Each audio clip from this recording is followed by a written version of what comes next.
Excel PU college Mangaluru ಗುರುವಾಯನಕೆರೆಯಲ್ಲಿ. ಹಾಗಾದ್ರೆ ಈ ಒಂದು ನೀಟ್ ಎಕ್ಸಾಮ್ಗೆ ಸಂಬಂಧಪಟ್ಟಂತೆ ಮುಂದೆ ಎದುರಾಗುವ ಸವಾಲುಗಳನ್ನ ಹೇಗೆ ಸ್ವೀಕರಿಸ್ತಾರೆ? ವಿದ್ಯಾರ್ಥಿಗಳ ಕುಟುಂಬದವರ ಡ್ರೀಮ್ ಏನು? ನನ್ನ ಫ್ಯಾಮಿಲಿಯಲ್ಲಿ ಒಬ್ಬರನ್ನಾದ್ರೂ ಡಾಕ್ಟರ್ ಮಾಡಬೇಕು.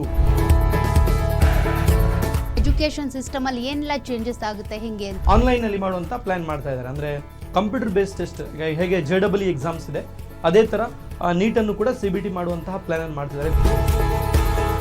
ಸಿಲೆಬಸ್ ನಾಲೆಡ್ಜ್ ಏನಿದೆ ಅದಷ್ಟೇ ಸಾಕಾಗುತ್ತಾ? ಅದರ ಜೊತೆಗೆ ಕಾನ್ಸೆಪ್ಟ್ ಬೇಸ್ಡ್ ಲರ್ನಿಂಗ್ ಏನಿದೆ ಅದು ಎಷ್ಟು ಮುಖ್ಯ ಆಗುತ್ತೆ ವಿದ್ಯಾರ್ಥಿಗಳಿಗೆ? ಒಬ್ಬ ಹುಡುಗ ನೀಟ್ ಬರೆಯೋನಾಗಿದ್ರೂ ಕೂಡ ಅವನು ರೆಡಿ ಆಗೋ ಲೆವೆಲ್ ಯಾವ ತರ ಇರಬೇಕು ಅಂತ ಹೇಳಿದ್ರೆ, JEE ಎಕ್ಸಾಮಿಗೆ ಫಿಸಿಕ್ಸ್ ಕೆಮಿಸ್ಟ್ರಿ ಯಾವ ತರ ರೆಡಿ ಆಗ್ತಾರೆ ಆ ತರ ರೆಡಿ ಆದಾಗ 10th ಮುಗಿತಾ ಇದ್ದಂತೆ ಈ PUC ಸಂದರ್ಭದಲ್ಲೇ ಈ ಒಂದು ನೀಟ್ಗೆ ರೆಡಿ ಆಗಬೇಕು ಅಂದ್ರೆ ನೀವು ಅವ್ರನ್ನ ಹೆಂಗ್ ಸಿದ್ಧತೆ ಮಾಡ್ತೀರಿ ಅಂತ? ನಮ್ಮ ಎಕ್ಸೆಲ್ ಅಲ್ಲಿ ಫಸ್ಟ್ PUC ಫಸ್ಟ್ ಡೇ ಇಂದ ಇಂಟಿಗ್ರೇಟೆಡ್ ಸಿಸ್ಟಮ್ ಅಲ್ಲಿ ನೀಟ್ ಕೋಚಿಂಗ್ ಇರುವಂಥದ್ದು.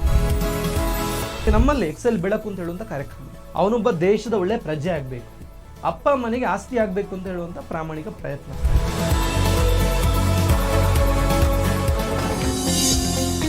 ಎಕ್ಸೆಲ್ ಯಶೋಗಾಥೆ ಲಾಂಗ್ ಟರ್ಮ್ ನೀಟ್ ಗುರುವಾಯನಕೆರೆ ಸಂಜೆ 5:30ಕ್ಕೆ.